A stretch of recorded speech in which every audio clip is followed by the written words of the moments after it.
All right, Kaajal, thank you so much for joining me on the podcast. You're so welcome. I'm so excited. I'm excited too. Well, you and I have known each other now for a couple of years, and you've been crushing it in real estate in the Bay Area. First time we met, you were out visiting Utah for a ski trip with the family. Yeah. So I'm excited to talk about, we've shared some clients. You sent me some referrals to Utah, and they've been great to work with. And mostly I want to talk about your production and selling real estate in the Bay Area. So really quickly, just introduce yourself, who you work for, and how many years you've been in the business. Yeah, absolutely. So my name is Kaajal Shahani.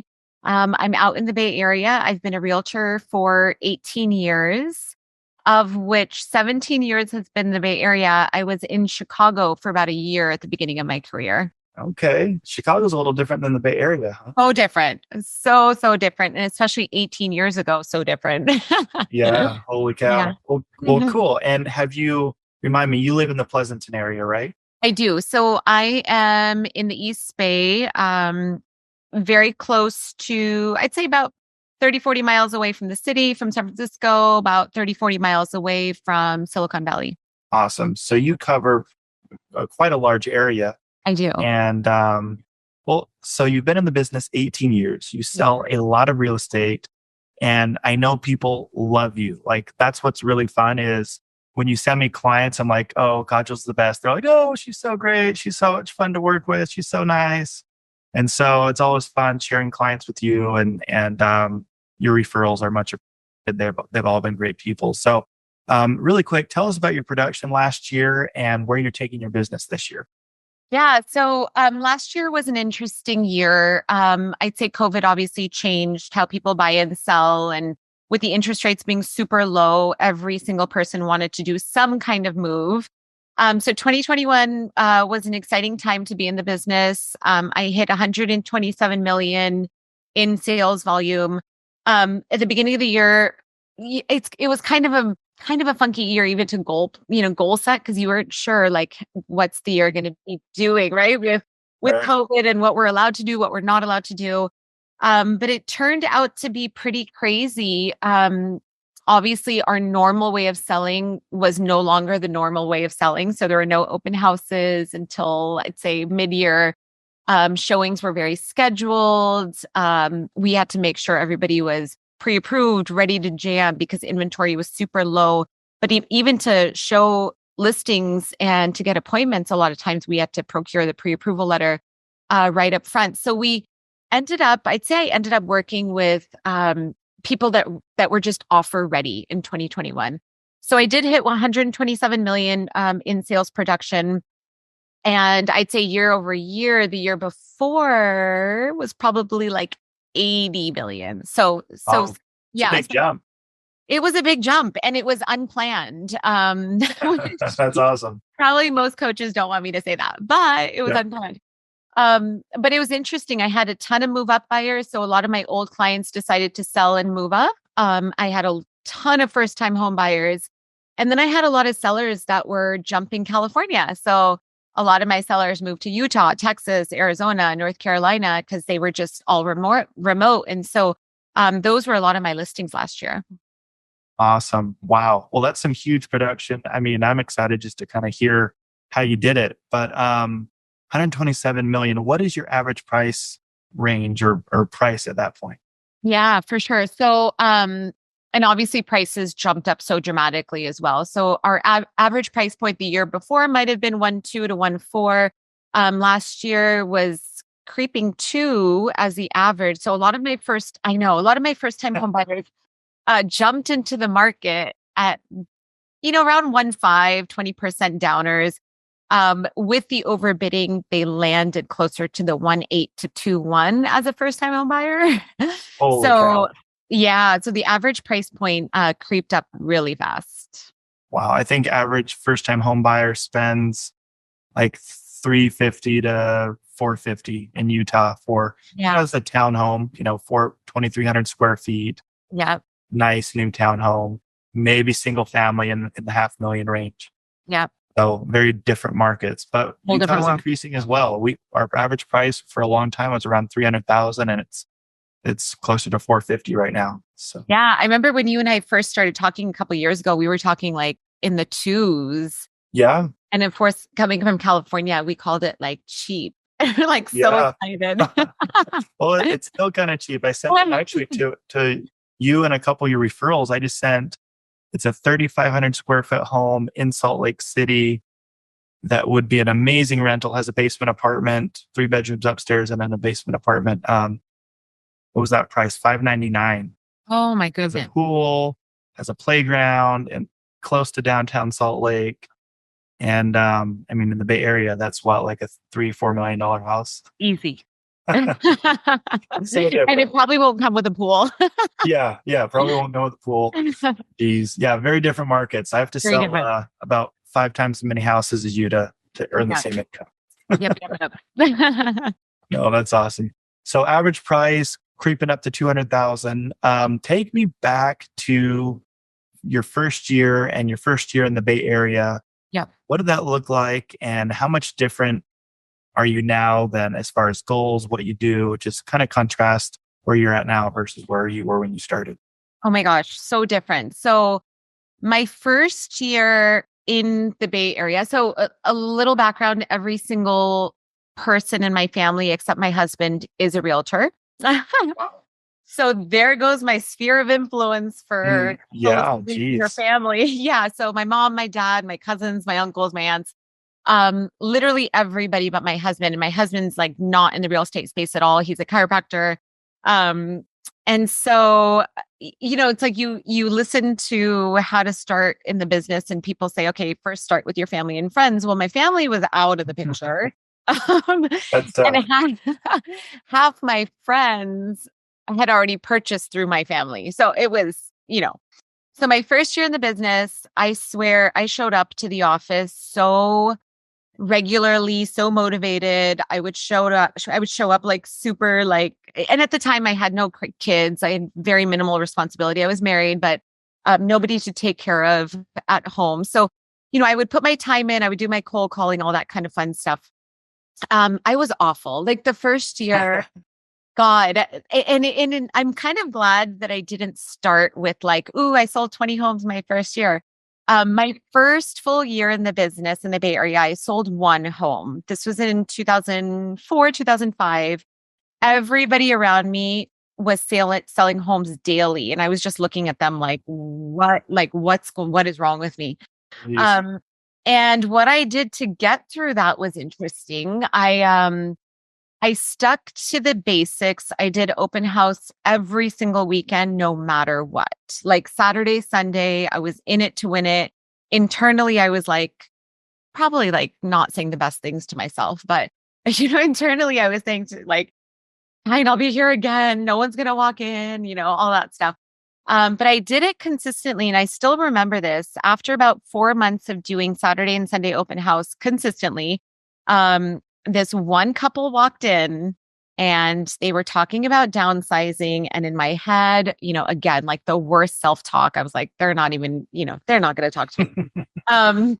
But long story short, I ended up getting a call from them a week after I met them. Of course, I did the background of following up and all that fun stuff. And they said, actually, we're not a buyer. We're a potential seller. Do you mind coming to my house and taking a look at it? And gosh, I was so nervous. It was my first listing appointment. I just remember that feeling of like, oh, please, please God, make this work out. And they were the sweetest family ever. I think I met them 3 times before they decided to list with me. I think I prayed that whole week, like it was pretty intense. Like the feeling was so intense. I still remember 18 years later. And I ended up listing their home. And right then the market changed. So '05 is when the market totally took a dump, right at the end. And we were on the market for 6 months. Like I wanted to cry. It was bad. So it was on the market for 6 months.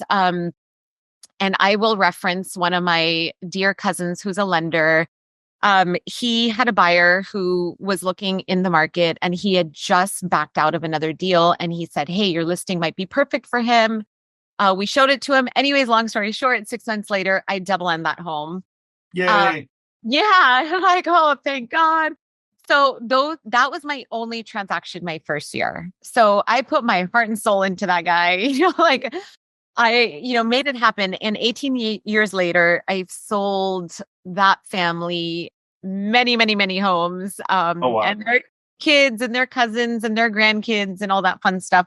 And it's funny because we joke about how they never knew that was my first deal, which was so sweet. Yeah.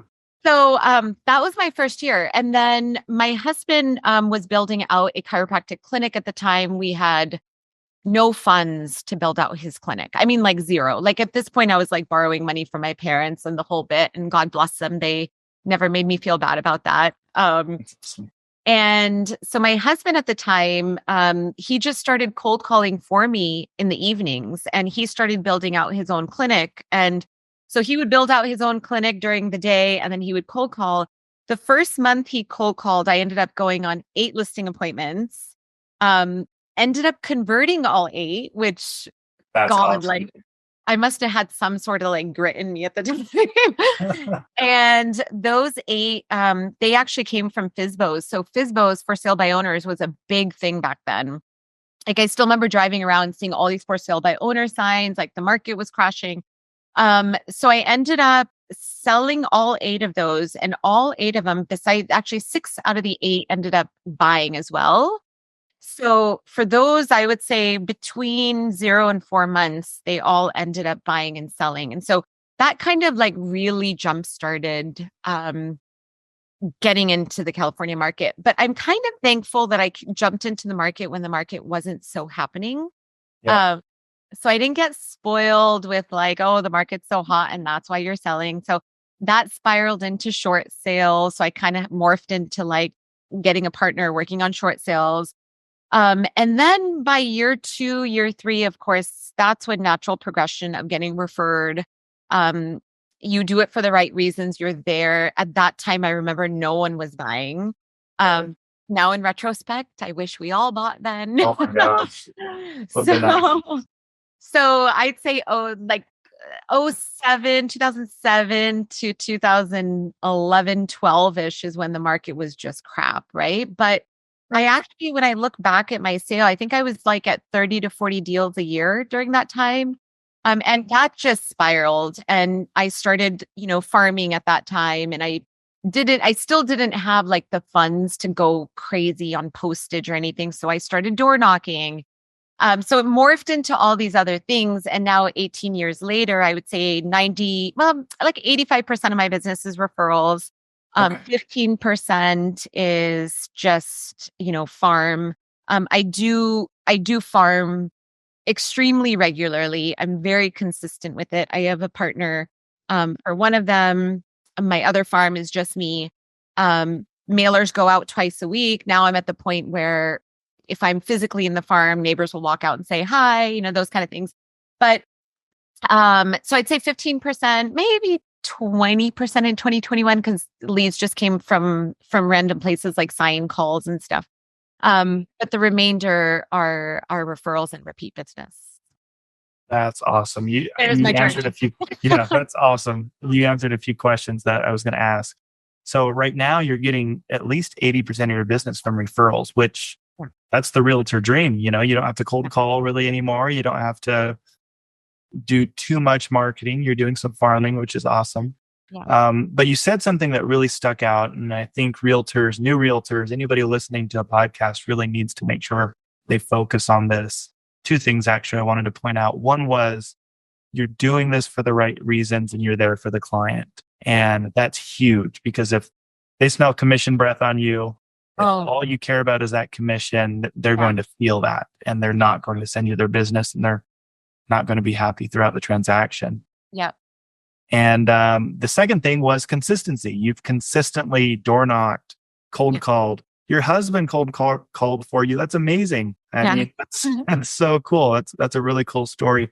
But consistency and caring are 2 huge, huge things. The sign or the picture on the wall right behind me is the harder you work, the luckier you get. Yeah. You took 8 out of 8 FSBO listings. That's awesome. You and your husband were working the business the right way and consistently working hard.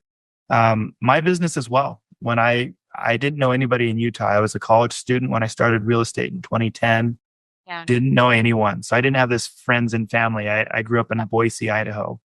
So I started calling FSBOs and expireds, and the market was crap. We were at the bottom. No one had equity to sell their house. Yep. I just remember, and I don't know if you remember this, but you'd go on a listing appointment, and I just remember the dejection and the sadness when you told people what their house was worth, or the anger. Or the People would get anger. angry. They'd Yeah. get so mad. You told them their house was worth 300,000, and they'd say, "Well, we bought it for 400." Yeah. Sorry. Sorry. Yeah. You gotta wait another couple of years to sell, and they'd be really Yeah. frustrated. And it was a very different market to sell in. So all these realtors that are new in the business, killing it, just they don't know Yeah. a bad market. They don't know what you've been through, and I've been through as far as yeah, I was selling 50% of the listings I took because 50% Yeah. of them would just sit because they needed too much money to be able to sell. They didn't want a short sale. And yeah, no, for sure. And I remember going into appointments thinking, oh God, this guy or this family is going to be super pissed. And a lot of them, I remember I went on a few appointments where I just couldn't take it because it just didn't make sense. They were not willing to short sell. They couldn't Yep. take the hit.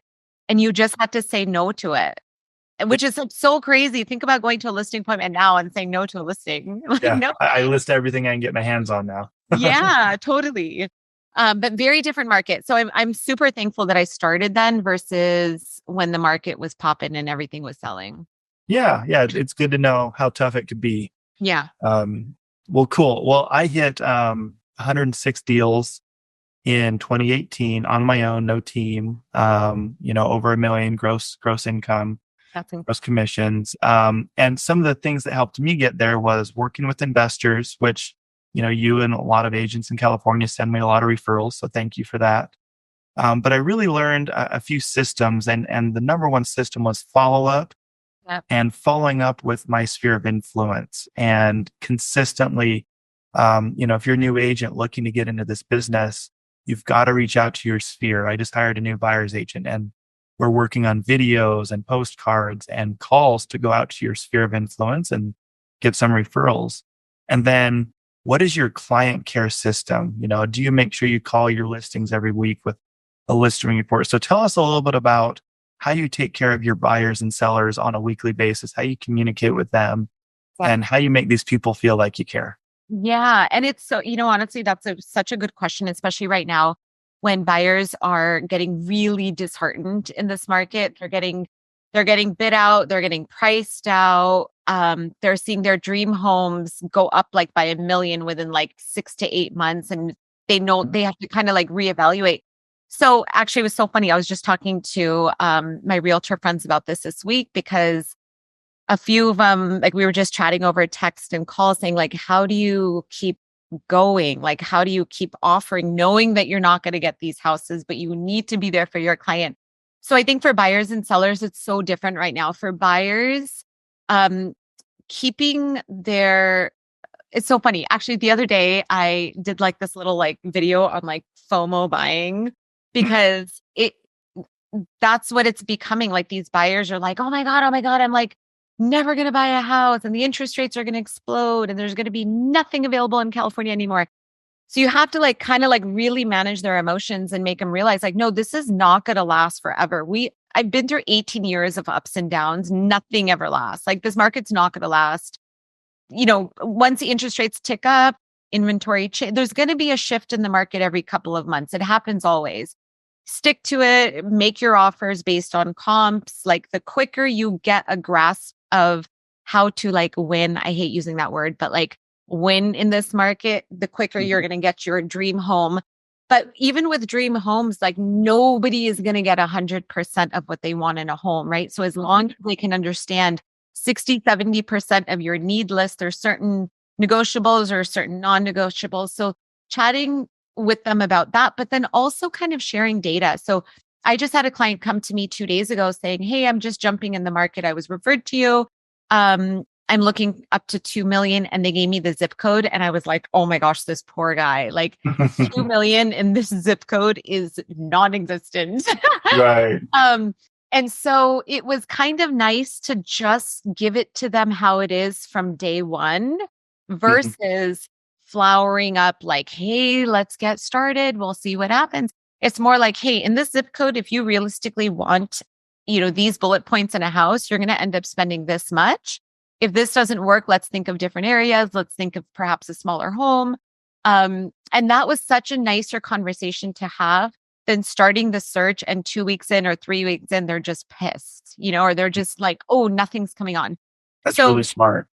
I try to talk to them as much as possible. So And you're managing their expectations is what you're doing. You're yeah, helping them come back down to earth. yeah, Here's where the market is really at. Let me yeah. manage your expectations so that, and as a buyer's agent, you don't want to write 5 million offers. No. It gets tiring and they get mad. They get frustrated.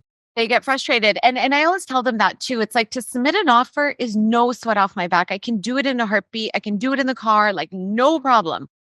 What takes effort is to call you and say, oops, you got rejected again. Like after a while, you're just gonna it's not gonna work. So the other thing I do, especially with like newer buyers, is kind of share the last 30 days data before we start looking. So while we're chatting, I'll say, well, this home here, look at this listing. Beautiful that was listed at 1.5, but where did it really go? It Right. sold for 2.1. And so when they see those kind of numbers, because what happens is they're scrolling online, all they're doing is paying attention to the list price. They Right. don't bother to look back to see what it actually closed for. Mhm. So that delta is so interesting to talk about. And I'll usually back it out and say, well, it had no location flaw. It was updated, versus this one that sold for perhaps 1.8, but it still went over asking and it was in original condition. So Right. list price is some arbitrary number in this market, right? And so I think a lot of buyers need to understand that before jumping into the market. And that's what I like to explain. Um, I do a lot of text. Like, in fact, if I look, Sam, you probably know this. I get a I'll, few from you. like, I'll randomly have a thought and be like, Sam, what do you think of this? Yeah. And I think it's that's great. super, you will, and it's like probably super random for the person who gets it. But then if I don't text right then, because it's in my head, I'll totally forget. So sometimes my buyers will get a random text from me saying, hey, this house is coming soon. This is my price expectation. They may not reply to me for like a week, and that's cool. But at least I know I got it to them. We can talk about it when the time comes, or they'll reply and say, hey, I actually would be interested in this. Keep me posted. So I try to send as much information as I can. I know everyone's working. They may not reply all the time, and that's totally fine. Sellers, on the other hand, it's interesting. So sellers, obviously, I mean, they're like kings of the castle right now. Right? They're They're sitting pretty. they're sitting pretty. So working up to the listing, my goal is to kind of map it out, give them next steps, calendar. My goal is once you sign with me, make it as easy as possible for them. I try to take everything off their plate as much as possible. Once we go live, I try really hard to go live on a Wednesday, Thursday strategically, and then have an offer date of Wednesday. Um, so that I can get earnest money deposit before the weekend. Anyways, that's the process part of it. But for Such a crazy market right now. I remember the oh, days when I called it the sale after the sale. Like, okay, Mr. and Mrs. Seller, if we get 0 offers and 0 interest in the first 2 weeks, we're priced too high. What we want is, a number of showings and 1 to 2 offers in the first month. And maybe it'll be a good enough offer to sell. I just yeah, remember having those conversations, and my system was is I would text them, email them, and call them every Monday with showing reports and updates and what yes, they like about their house. And now it's like, if we price it anywhere close to where it should be, we should have 15 offers. totally. And Oh, that's okay. exactly, yeah. So I usually tell them, because I tell them the weekend is so nutty. I'll have like 60 to 80 showings on a listing. There's there's no humanly possible way to give you feedback before Monday. Like I just can't. Yeah. Yeah. So I usually tell them like sit tight, don't think about your house till Monday. On Monday morning, I get back to them over email or text with the feedback. And then if we need to follow up with the call, we do that. A lot of my sellers have trust in the process, but they have trust in the process because they're getting what they want, right? Yeah. I have a handful of listings last year and then even this year that didn't get that experience. They shockingly stayed on the market for like 2-3 weeks, which like we're so spoiled to even say that. Um, and that 2 to 3 weeks. Oh man. yeah. So we just had one go pending today and it was on the market for 10 days, which was hurting my ego because I was like, That's 10 so days. That's But so funny. managing that emotion is interesting because they see everything flying off the market. And the one house that doesn't, it's usually like a location flaw, a floor plan flaw or something. It's not even condition anymore, right? But for them, I try really hard. Like every showing we have, I share feedback right away. So they're not wondering and thinking and getting in their own head. But for the most part, seller expectations, as long as you stick to a calendar, you give them like proper list price versus what we think it's going to go for. Sellers feedback is great because they're going to be happy with the feedback. It's the buyers right now that like, I just kind of want to give them a cup of coffee. Yeah. Yeah, that's what I used to do with my sellers. When I was primarily a listing agent, and give them a hug, a verbal hug, and say, "Hey, we're going to keep working our butts off, market your home." And you're doing that with buyers now. And I have many buyers where, with my buyers agents, they're writing an offer every couple of days, and it's really tough stuff. Actually, Nenad, who you sent over. He said, "Oh yeah, I want that one," but he answered me 4 days after I sent the email. It was already pending, probably. And I said it sold the second day. So sorry. Let's make sure we get on the same page. The same day I send you something next time. So yeah, it's a tough market. But so if you were a new agent, and I know you don't have a ton of time, so you got to go pick up the kids from school. So I want to make sure I ask you 2 really important questions. What are the top? If I was a new agent and I only had an hour a day, so I work my full-time job and I'm trying to break into real estate, what are the top 3 things you do every day? Yeah, for sure. So, as a new agent, I think setting up a farm and becoming the expert in that farm is like crucial. And it takes so much time. You just have to stick to it. So checking in on the market pulse of your area is so important. Knowing what's being sold in your market is so important. I find new agents get stuck in the process. And I remember being like this year one where I was like darting, like that feeling of like, I wanted to be everywhere, but I didn't really know where I was going because I didn't have any appointments. So you're just spiraling. But knowing, like studying the market, knowing what's being sold, how much over did it go? How many offers? Any intel you can get on the market to share that with your database, to share that with your clients is so powerful because you want to be the educator, not even necessarily the realtor. Just educate people and they'll come to you. I think that's so important. I think number 2 is stick to a schedule because it's so easy. It's so easy not to have a schedule in this business. But I think if you stick to it where you say so for me, like between 5 a.m. and 7 a.m., that's kind of my admin work hours where it's super quiet in my house. I bang out my emails, my disclosure, whatever I need to do online. And then the rest of the day, if I'm not on admin work or computer work, it's okay because it's already been done. So sticking to a schedule. And then number 3, I think if somebody is, and I'm not going to claim that I cold call because I don't at all.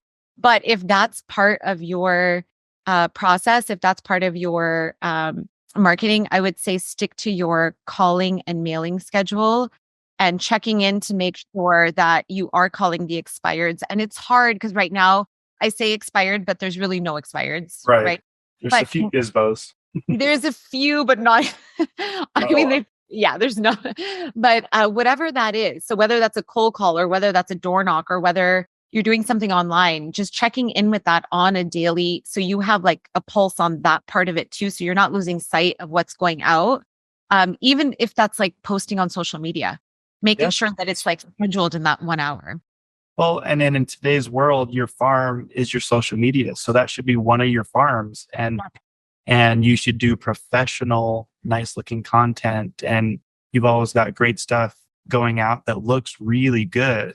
And that's how people will hire you. They know that if they hire you, their house is going to look great. The market is going to look great. Use professional photography, spend a little bit of money, and do professional stuff. So I just hired this new agent, and that's what I have her doing. I said, pick a neighborhood that has high turnover, a lot of sales in that neighborhood, and Totally. go farm it.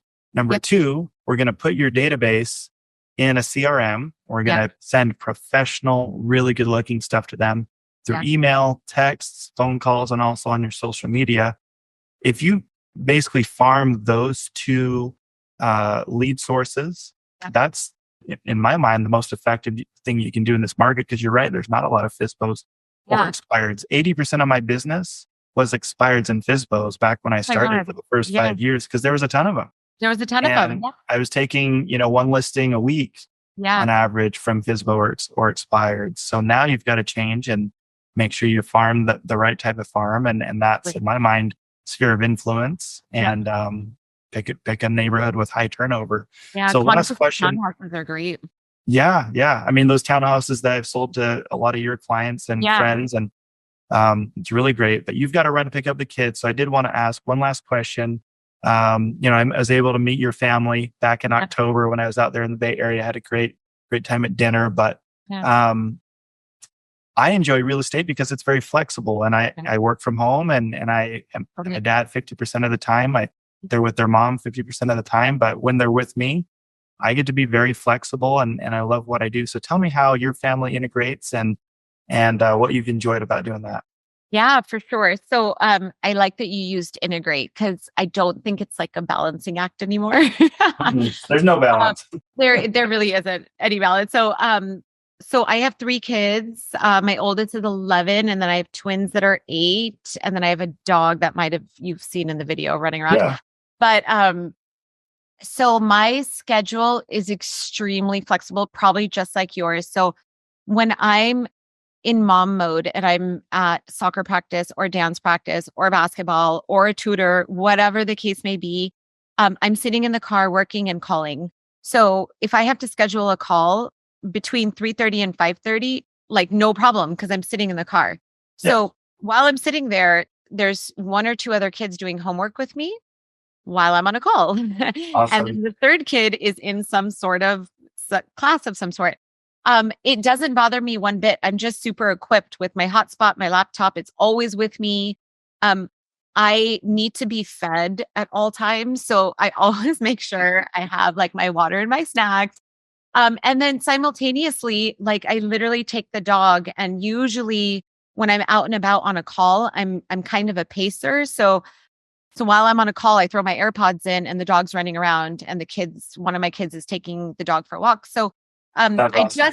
and you just get it done. But I'm super flexible. I'm super prideful of never missing a soccer game, never missing a basketball game, never missing a dance show. And I'm super duper prideful of that, because especially in 2020 and 2021, where the kids were home, they were just part of my work life, right? And so a lot of times when we were driving home, and if they saw somebody else's sign, they'd be like, "Mom, what happened?" They call you out, huh? Yeah, they totally call you out, and they're very aware of what I do, and they're very aware of what it takes, which I think is super cool. So it's not like this hidden job that I have. And they're very much part of it. And their friends and friends' parents, a lot of them use me as well. And in my head, I'm like, that's a referral fee to so-and-so kid, and I have like little, so, and actually true story. It's like, I think one of the syndications I did with you, in my head, that was what I did was I took the referral fee that I would have given to my 11-year-old, that she doesn't know about. And now she will, if she listens to this, and I threw it into a syndication for her. So, That's awesome.